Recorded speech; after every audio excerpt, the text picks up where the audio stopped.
Did you know what we did this morning? The entire following sequence has been shot on only one lens. Let's look into it. After that, I'll tell you what do I carry in my camera bag.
Welcome back to my channel, friends. My name is Chitrang. I hope that you are taking great measures of taking care of yourself and your family while having this difficult situation around the world.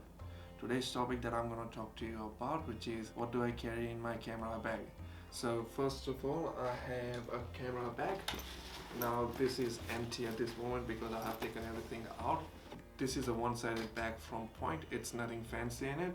I would recommend you to go with double-sided bag when this goes really heavy if you are going around traveling for 4 or 5 hours in a day.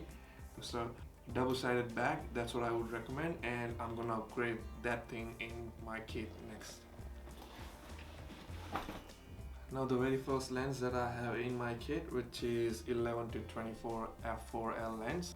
Now this lens I mainly use for landscape photography. If I'm going out for a specific reason that I'm gonna shoot only landscape photographs, I do carry only and only one lens, which is this one with my camera body. Now this lens is ultra wide, ultra sharp throughout the edges, even if you go down to 11 mm. This clocks around 4 grand in Australia, which is a bit heavy price. Compared to this, you have cheaper options such as 16-35 f2.8 as well as f4 IS. So I have some example to show you. So this is the first image that I captured about a month ago. This was shot on 14 mm. As you can see, the foreground looks really sharp, as well as the midground and the background. Now I have already edited the shot with fake stars and fake birds as well. This was a long exposure shot, as you can see here, with the dreamy effect in the water. It was a 10-second shot. Now the second example that I have here for you, which is La Perouse in Sydney itself. Now this shot was captured as a long exposure as well, about 4 seconds. So you can see the same effect in the water around this area. Now you can see great sharpness in the foreground, midground there, and around here to the main subject as well. Now the next lens that I have, which is Canon 100mm f2.8 macro. Now this lens is popular due to its macro capability. The entire sequence that you saw before was shot on this lens. When it comes to its capability of having IS, you can definitely shoot photos up to 1/8 of the second handheld, which is pretty awesome. Now I have some examples of macro to show you. So the first image that I'm going to talk to you about is this one. This was a bug going around flowers that I captured in my backyard. It was barely about half a centimeter. This is out of camera image, no edited at all. Here's a second example of wasp. You can see the image is well captured. This was really difficult for me to capture because it was so vigilant going around from flower to flowers, and finally I was able to capture this shot. I have another example to show you, which is this one. As you can see, the wind was captured really nicely, sharp, and the overall image looked good to me as well. So if you are interested going with the macro photography, this is a really nice lens, as well as having 100 mm focal length. This is really nice lens to capture even portraits. So if you have one of these lenses, that will solve two purposes, having macro capability as well as taking portrait photographs. Now the next lens that I have in my camera bag, which is a 70-200 f2.8 IS version 2. This is my favorite lens, as I'm taking this always with me when I'm going out for the shoot. 70-200, which is an awesome focal length to cover indoor and outdoor sports, as well as some candid moment if you are taking any events. The IS capability is absolutely brilliant.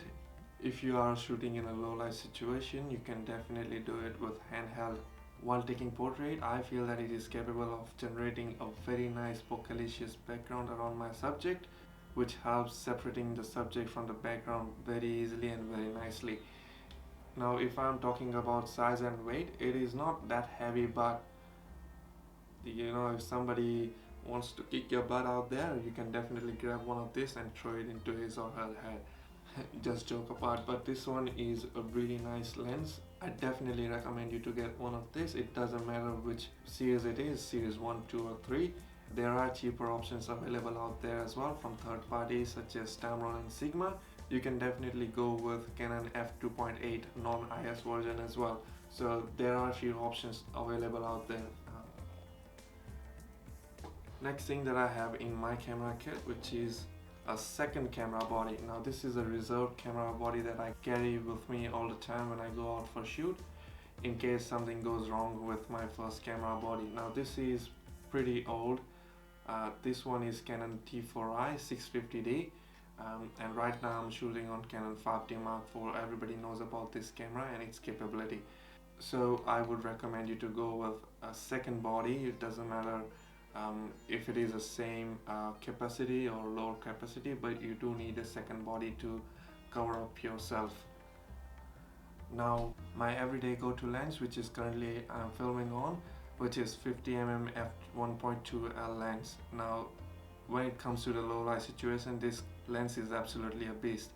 1.2 of aperture, which means tons of light getting into your camera sensor, which helps you produce great images even if it is really low light. So this one is absolutely a good lens to have it in your kit.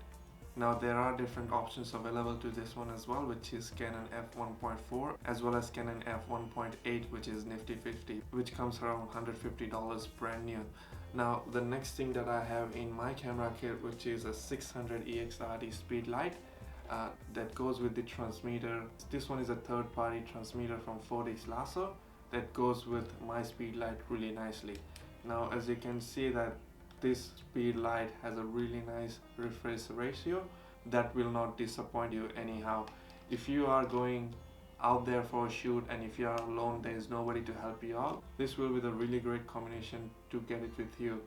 Now the last thing that I have in my camera kit, which is must-have accessories, which is a tripod.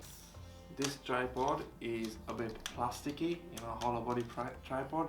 This is really cheap tripod that I picked up from off market when I started my photography, and since then I'm using it. But I do recommend you to go with a sturdier one, a heavier one, which will help you create great images. If you are shooting in a windy situation, this will not help you definitely, so you do need to go with a sturdier tripod. So I think that's it from me, guys. I hope you like my video. Please consider like, subscribe and share this video with your friends. This will help motivate me and making some more videos in the future. I hope to see you in the next video. Till then, bye bye, take care and see you soon.